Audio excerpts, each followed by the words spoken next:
the editor of the Weekly Recorder. Sir, the time has at length arrived when I can throw aside the reserve I have thought it prudent to maintain, and congratulate the inhabitants of North London on having secured for their use forever 53 acres of the most beautiful park in the neighbourhood of the metropolis. So long as negotiations were pending, I abstained from alluding to the criticisms, sometimes not very complimentary, but mostly commendatory, on the part I have taken in the matter. It must not be forgotten how much of our success has been due to the active support of a very influential committee. As regards allusions adverse to myself, I can afford to forgive and forget. No one ever engages in any good work without exposing himself to having his motives misunderstood. What concerns your readers more is the query, what has the Clissold Park Preservation Committee accomplished? The park will shortly be in the hands of the public, and they will be able to judge for themselves as to the natural beauties it possesses. And this boon they will have obtained without, as far as I'm prepared to show, it having cost the inhabitants of the adjoining districts one single penny. The local authorities have subscribed £23,500 out of a total cost of £95,000. This contribution of £23,500 is to be spread over a period of 50 years, so that a sum of about 1,000 will have to be raised each year to extinguish the principal and interest. Owing to the number of new houses built all around, the old-fashioned houses have been emptied for those possessing modern conveniences. At the same time, owing to the crowded condition of the neighbourhood, it has not been worth the landlord's while to rebuild these old and inconvenient tenements. Thus there are a large number of empties, all of which are included in the assessment and cause a great loss to the rates.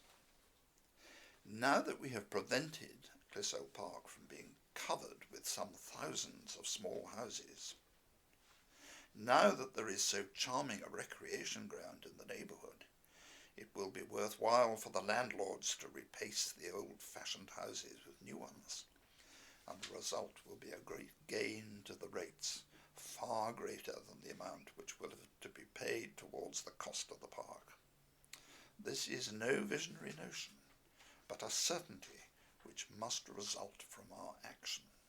I know that some will say your remarks may be true as concerned Stoke, Newington and South Hornsey, but how about Hackney and Islington? I would reply, all will share the benefit.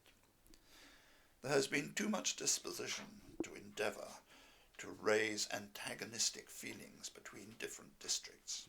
Such notions, I trust, are fading away under a much higher duty of each doing its part towards the general mass and working together for the common good.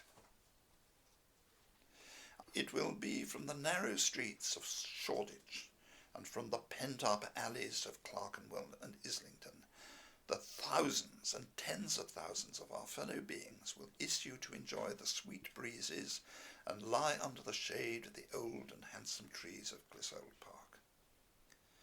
It will be on the soft grass that the little ones will romp and play and learn the charm of getting for a short time under the benignant influence of bright sunshine and fresh air.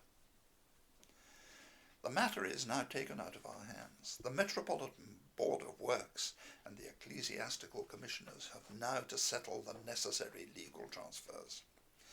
It will be a delight to the former body, if they are to be supplanted, to accomplish this grand work as a final memorial of their good deeds.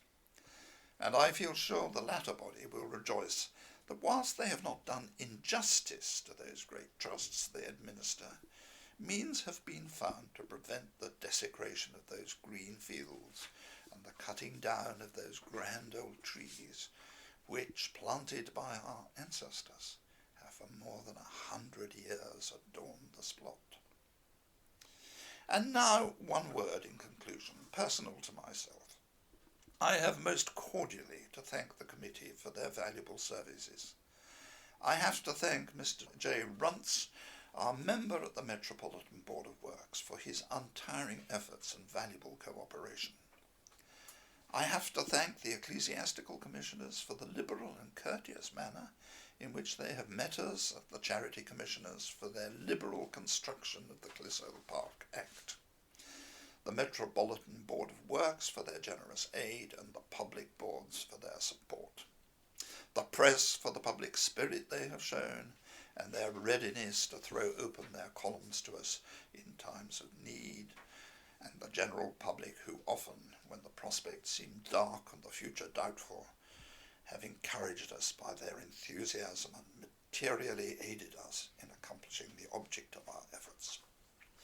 Believe me, yours obediently, Joseph Beck, Chairman of the Clissold Park Preservation Committee, Barton House, Albion Road, Stoke, Newington, July the 30th, 1888.